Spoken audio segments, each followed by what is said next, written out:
Paul Kagame a parlé hier. Hein? Bon, pour mon devoir, j'ai toujours tout suivi. J'ai encore tout suivi pour vous.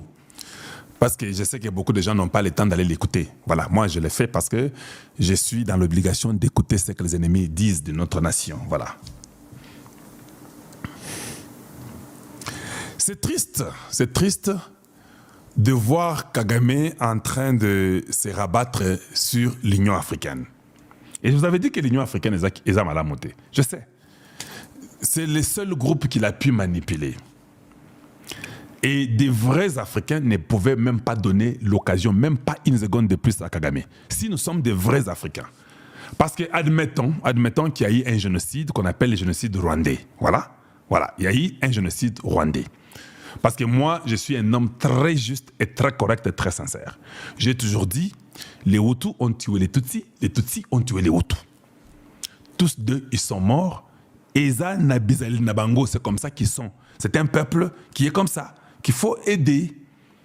Parce que quand vous suivez Kagame remonte, il parle des années 1960, comment ils ont eu des problèmes et qu'on sort et tout ça, comment les Rwandais sont partis se réfugier dans des pays voisins, entre autres le Congo. Vous l'écoutez encore bien, il redit la même chose dans les années 80. Vous l'écoutez encore bien, il dit les mêmes histoires dans les années 90, il parle de 94. Donc, c'est-à-dire que c'est un pays, c'est pourquoi j'ai compris qu'il était en train de confesser. Ce pays-là, pour que ça marche, avec tout ce que Kagame est en train de dire, dans les années 60, années 80, années 90, années 94, on peut rentrer dans les années 1918, 32, tout ce qu'on sort. C'est un peuple qu'il faut aider. Ce sont des gens qui sont créés, je ne sais pas, je ne vais pas trop dire, mais la solution n'est pas d'écarter les Hutus. C'est ça que moi je comprends. J'ai compris que la solution est de les mettre tous ensemble, qu'ils causent et qu'ils restent chez eux. Le fait de laisser un groupe à l'extérieur, ça ne marche pas. La preuve est que lui-même l'a dit. J'ai dit qu'il les confesse, mais n'a pas compris qu'il confessait. Pourquoi les Tutsis étaient en dehors du Rwanda dans les années 60, Ndenge Kagame Alobi? C'est parce que les Hutus peut-être qui étaient au pouvoir, ou bien, d'abord ce n'est même pas ça, l'histoire est que c'était les Tutsis qui étaient au pouvoir. Parce qu'avant l'indépendance, les Belges avaient utilisé les Tutsis avec les rois, je crois que ça peut être, je ne sais pas, cousin ou qui de Kagame, qui étaient au pouvoir. Les Hutus n'étaient pas d'accord de cette gestion. Ils sont venus, ils ont renversé le pouvoir pour leur indépendance et les Tutsis sont partis. Ils sont restés à l'extérieur. Les Hutus auraient utilisé la même politique que Kagame utilise aujourd'hui. Je suis en train de parler parce que moi je suis très objectif. Les Hutus ont utilisé la même politique que les Tutsis utilisent aujourd'hui. Les Hutus ont marginalisé les Tutsis là où ils étaient, dans les années 60 et consorts. Jusqu'à ce que dans les années 90, les Tutsis reviennent et les renversent aussi le pouvoir et ils créent les génocides encore. Donc, si les Hutus ont créé les génocides dans les années 60, les Tutsis, ce sont eux qui sont les géniteurs des génocides dans les années 90. C'est ça la vérité. L'histoire ne peut pas se cacher. Et quand je faisais l'autocontrôle, je me rends compte qu'il n'y avait que le Congo qui était le pays qui recevait plus que tout le monde. J'ai vu quelques-uns sont partis au Burundi, en Tanzanie, ils sont partis en Ouganda, ils sont partis au Kenya, ils sont partis au Soudan, ils sont partis jusqu'en Zambie, j'ai vu, voilà, ils vont partout. Et puis, c'est les Tutsis qui prennent le pouvoir. Au lieu que les Tutsis comprennent que non, nous voulons qu'il y ait la paix chez nous, ils ont tué plus. Parce que le calcul est normal. Même quand nous parlons du génocide rwandais de 1994, la question que je vous pose est celle-ci. Moi, je suis seulement un intellectuel qui réfléchit et qui ne prend pas de parti comme tel. En 1994, quand vous demandez à l'ordinateur, vous dites que dites-nous, il y avait combien de Tutsis au Rwanda? L'ordinateur vous dit qu'il y avait à peu près 600 000 Tutsis au Rwanda dans les années 1980. Ok, c'est mieux que je puisse vous montrer. Ça peut être beaucoup mieux avec les chiffres parce qu'il faut être très précis. Comme c'est sensible pour eux, il faut que je sois précis pour eux. Nous sommes en train de les aider. Et je comprends que la solution pour eux, ils doivent être ensemble, chez eux. Ils ne peuvent même pas. Il faut même prendre toutes les communautés rwandaises qui sont à l'extérieur. Il faut tous les ramener chez eux. Ils doivent vivre là-bas. Ou tout là-bas. Ils doivent apprendre à se comprendre, à s'entendre là-bas chez eux. Comme nous autres, nous avons 450 entendants, en Tanzanie la même chose, au Kenya la même chose, en Ouganda la même chose, je sais pas, Burundi, tout ça. Oui, eux aussi doivent apprendre à vivre chez eux ensemble, à ne pas prendre leurs problèmes, faire comme un problème congolais. Il n'y a pas un problème congolais. Voilà pourquoi je dis qu'il est en train de confesser. Mais il ne sait pas qu'il confessait. C'est ce que moi j'ai purgé là-dessus. Parce que quand j'écoute quelqu'un parler, je n'ai peine à comprendre seulement, je prends un peu la partie de l'analyste.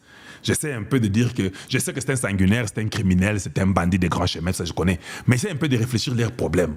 Comment il faut amener la solution? La solution, sans vous mentir, c'est de les mettre ensemble, qu'ils parviennent à se tolérer entre eux.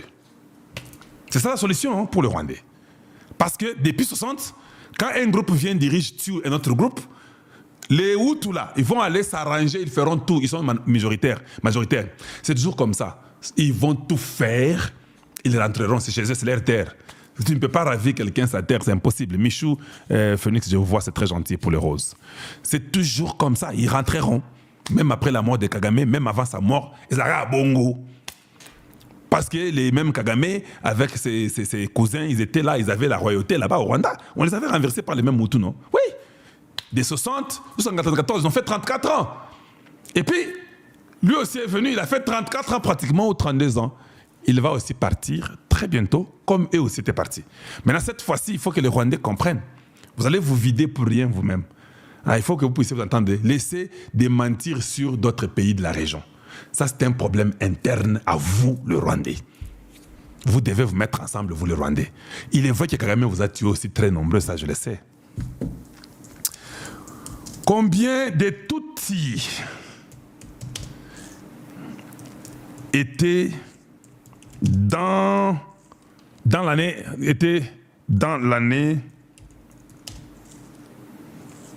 1994 au Rwanda.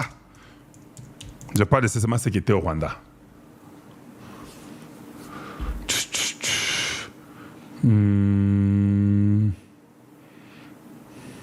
Voilà. Je crois que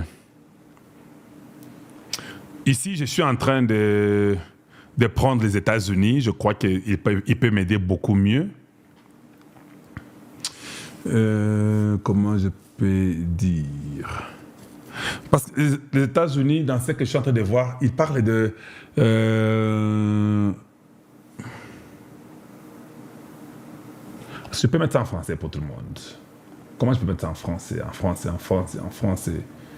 Où est-ce que je peux trouver les français? Juste une seconde, là, je crois que ça va marcher. Voilà. Quand vous regardez ici, on dit divisé par l'ethnie. Mais quand vous allez lire en bas, on dit en 1994, la population rwandaise de 7 millions d'habitants. Suivez très bien. Je veux apprendre ça aux gens parce que les mensonges et l'histoire ne sera jamais cachés. 7 millions d'habitants étaient composés de 3 groupes ethniques. Hutu, environ 85%, Tutsi, 14%, et toi, 1%. Faisons ceci. Disons seulement que les Tutsis étaient 15%, pour ne pas dire 14%, parce que ça nous prendra un peu de temps si nous voulons faire les calculs, mais c'est toujours possible, 14%. D'avril à juillet 1994, entre 500 000 et 1 million de Tutsis et de Hutus modérés ont été massacrés lorsqu'un gouvernement extrémiste Hutu a lancé un plan pour assassiner toute la majorité Tutsi du pays et tous ceux qui s'opposaient aux politiques du gouvernement. Je comprends ce qu'ils ont écrit, mais ici, ce que je voulais vous montrer, on dit qu'à peu près presque 1 million, c'est ça qu'ils ont dit, non? Ils ont dit que presque 1 million. On dit d'abord entre 500 Tutsi et Hutu modérés, entre 500 millions à 1 million. Ils n'ont même pas dit le nombre de personnes. Ils ont dit entre 500 000 et 1 million. On parle des Tutsis, on parle des Hutus. Certainement qu'il y avait aussi même un toit qui était mort, même d'eux. Vous avez compris, non? Donc, s'ils disent entre 500 000 et 1 million, beaucoup de gens disent qu'il y a eu 1 million de Tutsis qui étaient morts. Je dis que c'est faux. Cette histoire, peut-être, elle est la vraie, parce que ça, je l'ai pris, moi, à partir des États-Unis. C'est là où j'ai pris ça. Donc, je ne peux pas croire qu'il y avait 1 million des Tutsis qui étaient morts. Pourquoi je dis ça? Parce qu'ils sont au nombre de 7 millions, on dit là-bas. La population d'habitants est de 7 millions. Donc, si vous prenez 15% des Tutsis, et qu'on dit entre Hutu modéré et Tutsi modéré, cela veut dire que 10% de 7 millions, c'est 700 000 personnes. Alors, si 700 000 personnes, qui est les 10%, parce que je leur ai donné 15% au lieu de 14%, vous prenez 700 000 personnes, vous divisez par 2, vous avez 350 000 personnes. 350 000 personnes plus 700 000 personnes, c'est 1,50 million. Vous avez compris? Donc, si un individu vient vous dire que non, je n'ai pas pris 14%. Si je prends 14%, certainement ça sera 1,5 million. 1,5 million. Ou bien 1,350 000 divisé par 5, c'est 6. C'est à peu près 1,50 million. C'est ça la totalité de tous les Tutsis qui sont au Rwanda. 1,50 million en 1994. Maintenant, s'il y a 1,50 million de Tutsis, et que quelqu'un vient vous dire qu'il y a eu 1 million de Tutsis qui sont morts, c'est déjà faux. C'est la personne qui est en train de mentir. Ce n'est pas 1 million de morts Tutsis. Il y a des Hutus, il y a des Tutsis. Si vous parlez de 1 million de morts, vous devez admettre que c'est les 2 tribus qui sont mortes. 2 tribus qui sont mortes. Mais si vous parlez qu'il n'y a que les Tutsis qui sont morts, donc ce chiffre n'est pas correct. Il y a quelque chose, quelqu'un qui a menti, quelque part. C'est clair, non? Si vous continuez à lire, ils vont vous parler des problèmes qui ont commencé. Ils vont parler en 1962. On dit une révolution Hutu en 1959, soutenue par les Belges, a contraint jusqu'à 300 000 Tutsis à fuir le Rwanda. En 1962, ils continuent à parler pour leur indépendance. Vous pouvez lire pour apprendre beaucoup de choses. Jusqu'à ça, ils parleront le 2 octobre 1990. Voilà. Bon, maintenant, la question que je me pose. Moi, personnellement, je crois que c'est un génocide rwandais. Ça, c'est mon opinion. Toi, tu es libre de croire à un génocide Tutsi. La question que je me pose. Vous êtes tous rwandais. Vous êtes morts et Hutu et Tutsi. Quelle est la raison que vous voulez dire que c'était un génocide Tutsi seulement? Vous avez quelque chose que vous cachez derrière? Vous voulez dire... Donc, même vous, les présidents Kagame, vous êtes les présidents des Hutu et des Tutsi, qui sont à 85% chez vous au Rwanda. Comment tu ne reconnais pas les Hutus qui sont morts dans votre génocide? Ça montre que tu es un président médiocre. Ça montre que tu es très méchant parce qu'il y a eu des Hutus qui sont morts.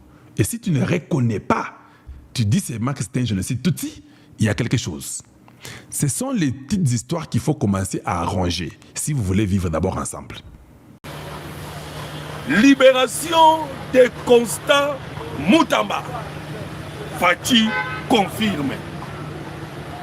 Donald Trump prêt pour écraser Paul Kagame.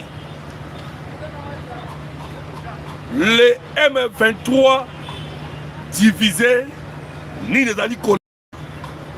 Tokobeta na bino masolo awa na kati ya émission voilà bandeko ba congolais tozo senga na bino déjà aimer l'émission et partager Tokobeta masolo awa toko solo là sur l'attaque généralisée 6h45 ndenge na uti koloba na balini de fond nyonso na Grand Kivu.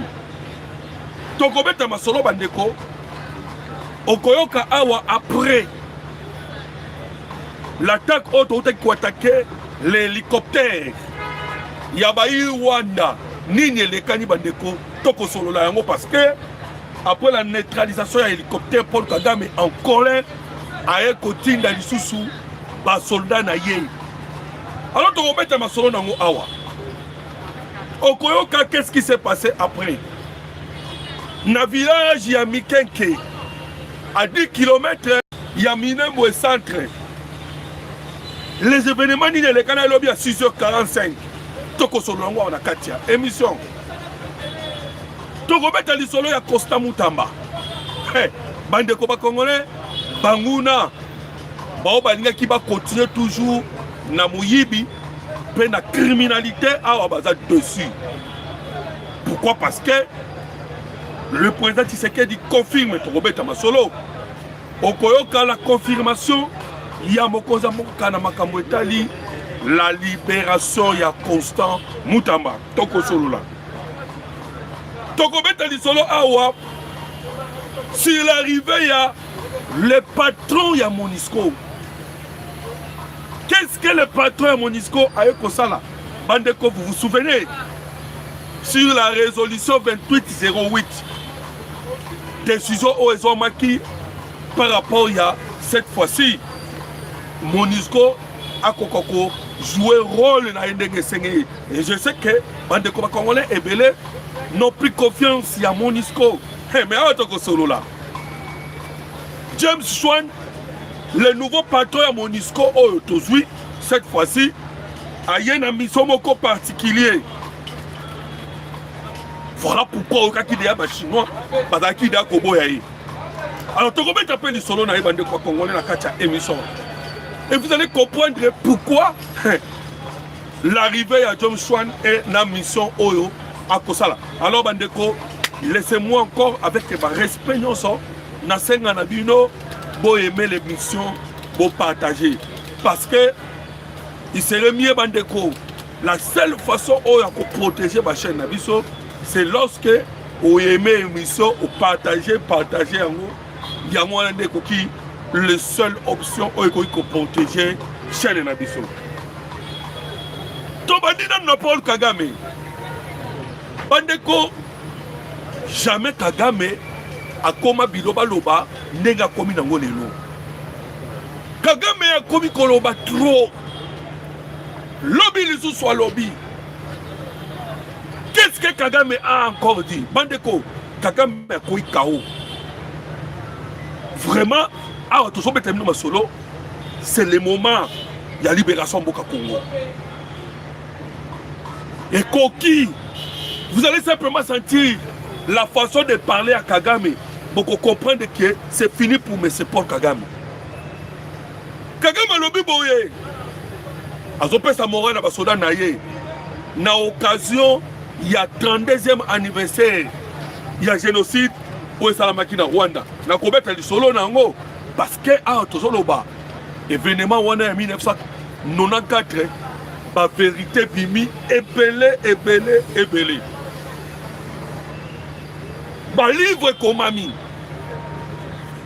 Puis la vérité nous surtout wana bimi, ils ont mettre en cause Paul Kagame. Mais Togoya wana ba diko ba Congolais. Mais laissez-moi d'abord vous parler de la situation actuelle. Ni désolé qu'on a vraiment au juste dans la République démocratique du Congo. Voilà des fois Toyo Kagame, les réactions de Paul Kagame. Kagame lobby n'a pas un def, ma militaire rwandais. Bobo Zalamakas, Bolembate, parce que vous êtes haïs en ce moment. Namukiri Mobimba, on vous insulte, on vous critique, on vous sanctionne. Malgré ma critique, ma sanction, vous allez le meilleur militaire Namon. Hey, bande Koba Congolais, là c'est Paul Kagame. Deuxièmement, Paul Kagame a l'élu pour la deuxième fois. On a eu Koloba, Kagame a l'élu par rapport à la sanction. On va américain va sanctionner. Na auto kobenga réputation. Il y a des militaires rwandais. Et comme il y a des Mukiri Mobimba. Parce que les Américains vont sanctionner les Européens vont financer les sociétés. Alors vous comprenez maintenant que l'armée rwandaise a commis une réputation. Deuxième colère à Kagame, Kagame ake kolela par rapport à la situation nini bande koba congolais Kagame a une situation sécuritaire ya Kigali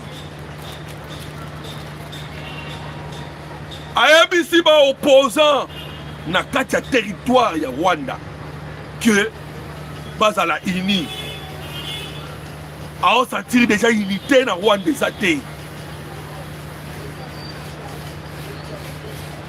et belé ya ba Rwandais ne veulent plus de Paul Kagame. Bandeko, Kagame récemment a outi kokanga 6000 églises. Vous imaginez 6000 églises a bloqué en haut. Parce que la majorité des églises, elles allaient mingi de pasteurs autour. Donc a bloqué l'espace politique, a quelqu'un bloqué l'espace religieux. Alors Kagame a lobby, na yebi ke na Kinshasa. Par réunion et continue à Kinshasa. Et par réunion et continue à Kinshasa, l'objectif est d'aller nini. Baya Kobundisa biso wana Rwanda. Et ces gens-là, bah où en Europe. En Europe, on passe bah où ils allaient, bande de Kopa Congolais, organiser Nyon Sobatuba Kobongisa. Bah on va préparer tout. Ils allaient banani. Ils allaient la République démocratique du Congo, entre autres Kinshasa, pour la Kolukandeni, il y a pour renverser Paul Kagame. Alors, vous comprenez que les Congolais que Ndenge Babenga en français une peur bleue. Et comme il n'est pas à Paul Kagame. Une peur et à Kosakanate. Et quand on est dans l'Est de la République démocratique du Congo, mouvement M23 divisé. M23 divisé à tel point que comme il s'est tiré entre eux. M23. L'objet est qui comme qui tout y a moi suana Kaja. Oh Azalaki secrétaire particulier Yananga. Bimi si ba vidéo na ye. Il y a sex tap. Tant que tu as mis dans le Congolais, la vidéo moi ça est dans la toile déjà. Et on sent na kati bande Congolais, il y a un mouvement, ils ne font plus confiance na Bakatangé, nyonso oyo batika Katanga ba rejoindre le mouvement ya ba IM23. Tous ces Katangé là bandeko ba komi ko éliminer bango moko na mouvement ya M23 AFC. Pourquoi? Parce que totanga Yannick Tshisola oyo bakanga ki batindika ki na Rwanda tozo beta lisolo yenda zalaki directeur ya cabinet bande ko ba congolais lobina nga remplacer ye après avoir kotinda na Rwanda ba beti ye fimbu bakangi ye kuna ba remplacer ye. Donc tous les Katangais na mouvement écartés. Kaka ndenge basalaka na Laurent Désiré Kabila. Babundi elongo mais un moment bakomi ko écarter ba Congolais. C'est ce qui se passe dans le moment où le mouvement est M23. Alors, bande ko ba Congolais. Tobeta siko li solo ndenge na uti ko yebisa na bino ke attaque généralisée sur toutes les lignes du front. Oh, et bandaki na 6h45 minutes. Bande ko ba Congolais. Na moment où rébellion a divisé. Attaque bandaki. Na Mikeke. Mikeke, c'est juste 11 km. Na Minembwe centre. Kagame, à mon avis, le coup là-bas, les Congolais qui concentré. Na kosepe la victoire ya ndenge l'équipe ya Léopard ya République démocratique du Congo et Kendaki na Coupe du Monde. Et Kagame voyant cela, a komaki ndenge nini a préparé ndenge nini ya koki kosala bande ko ba Congolais a surprendre ba Congolais. L'attaque moko ya grande envergure est très bien préparée.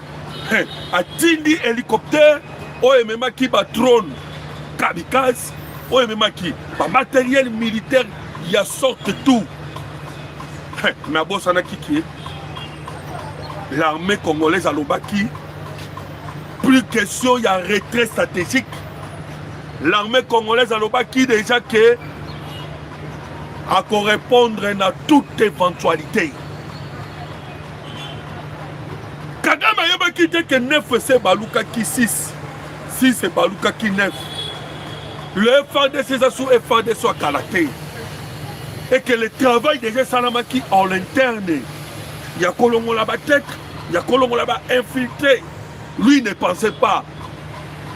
Ayeba quitté que la minute yo, le FARDC batie autolobie bandeko ba congolais vigilance tout azimut face ya munguna nyoso. Ah to so betana bino masolo na ba matériel na ba personnel oyo nyoso bazaki na kati ya hélicoptère matanga na Rwanda. Matanga na Rwanda et Kagame maintenant très compliqué la situation. En même temps, avec continue encore quelques militaires. Bande comme congolais. Laissez-moi vous dire une chose. Je vous dis que Nanu Kagame abunda bitumbande oyote. Nanu abunda boyote. Appel de tellement d'officiers dans la République démocratique du Congo, vous n'aurez pas imaginé. Oko imaginez la perte oyo à perdre. Voilà pourquoi on a ma vidéo à cimetière de Kanombe. Nengazawana subir lourd peine. Voilà pourquoi il n'arrive même pas à respecter les calendriers. Il y a un calendrier. Il y a le 15 avril. Date oyo bandeko congolais, on a une surprise. Nous avons annoncé na titre que Donald Trump écrase Paul Kagame. Bandeko, Hawa Kagame sera écrasé complètement. Ah, toujours déjà ça écrasé. Paul Kagame est écrasé militairement. Paul Kagame est écrasé diplomatiquement. Kagame Azali écrasé na scène internationale. Si quoi etikali kaka pas éveillé. Et Donald Trump azalaki distrait.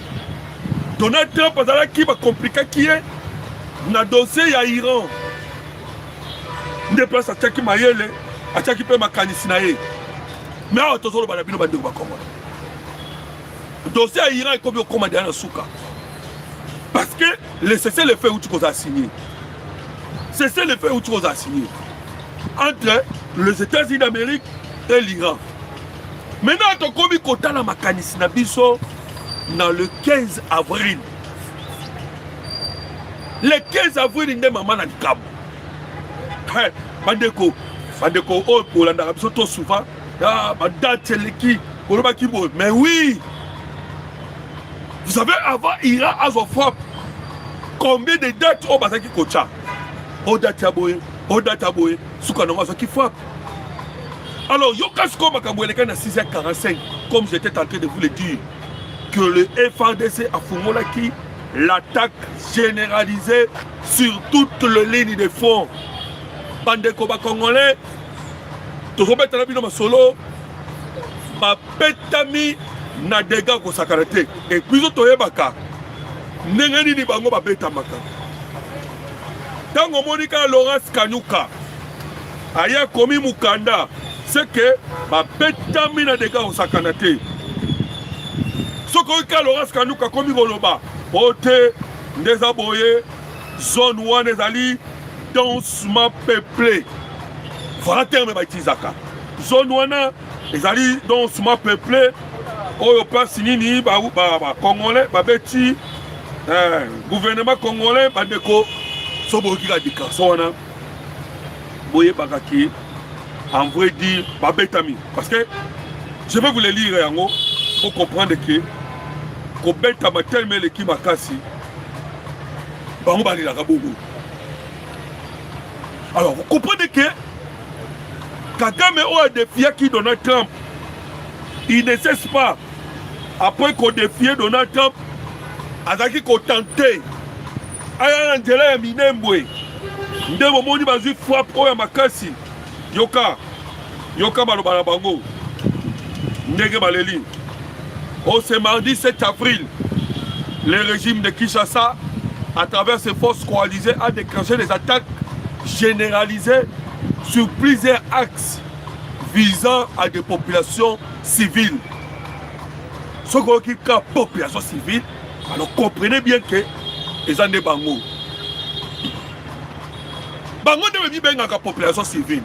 Alors, depuis 6h45 et jusqu'à présent, ces forces mènent des bombardements intensifs à l'aide des drones de combat citant la zone densément peuplée de Mikeke d'aller au plateau de Minembwe ainsi que ses environs. Ce qui m'a bétami balira à Kaboum. Et là, toujours le papa bétami. En désordre de Bandeko Bakongola. Alors, tu mets ce qu'on y a solo Bandeko. N'est-ce pas où tu peux que c'est fini pour Paul Kagame. Et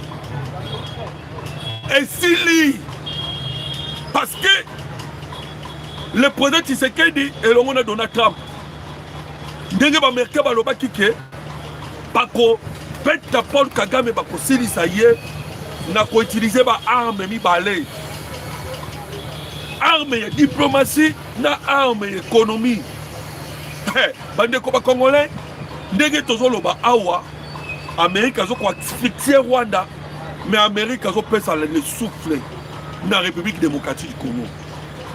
Bandeko, Qatar a isolé ce Rwanda officiellement. Tu menais déjà rupture entre Rwanda et Qatar. Na moment tu as dit masolo. Rupture et c'est côté entre Rwanda et Qatar. Voilà, c'est ce qui fait que Bazolé là, parce en difficulté complètement. Ma père d'Alia Makas, Kagame est devenu comme un fou. Parce que ma père de Qatar, on a dit que ça la force sur Rwanda, au travers la France, au travers triangle, au Basalaki, France, Rwanda, Qatar. Ce qu'on a un moment où est Katani. Et Katani pourquoi? Parce que Donald Trump a insisté. A dit que Qatar, Bokende Kosolola, n'a pas colominéré. Bokende Kota en contact avec Tshisekedi. Bandeko, Qatar a résisté. En fin de compte, Qatar a Kosolola directement dans la République démocratique du Congo. Qatar a Kosolola. N'a pas Koloba. Lorsque nous vous disons que c'est fini, et ça n'a pas se quitter. Et s'il et s'il y a des Congolais pour Paul Kagame. Alors, il y a des gens qui ont lobby na kata réunion ya Kwibuka. Commémoration à 32 ans. Il y a génocide à Rwanda. Bake kotanga kombo ya Constant Mutamba.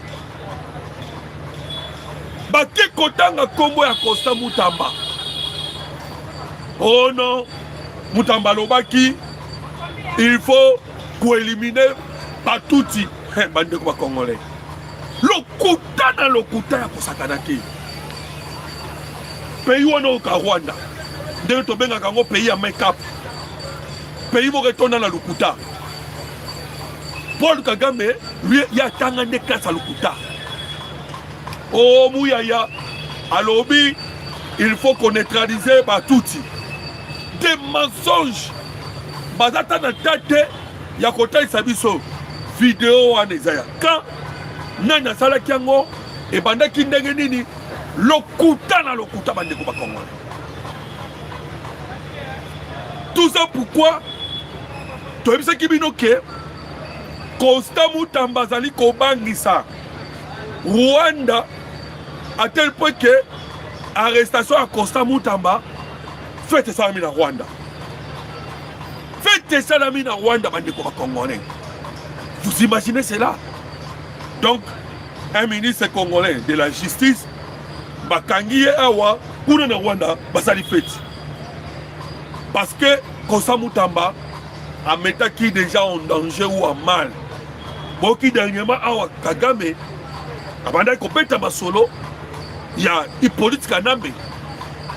Dernier, Hippolyte Kanambe a collé là la perte. Il y a Bilo Konaï. Dernier, ma botte là, Bilo Konaï. Kagame a où tu collé là, non?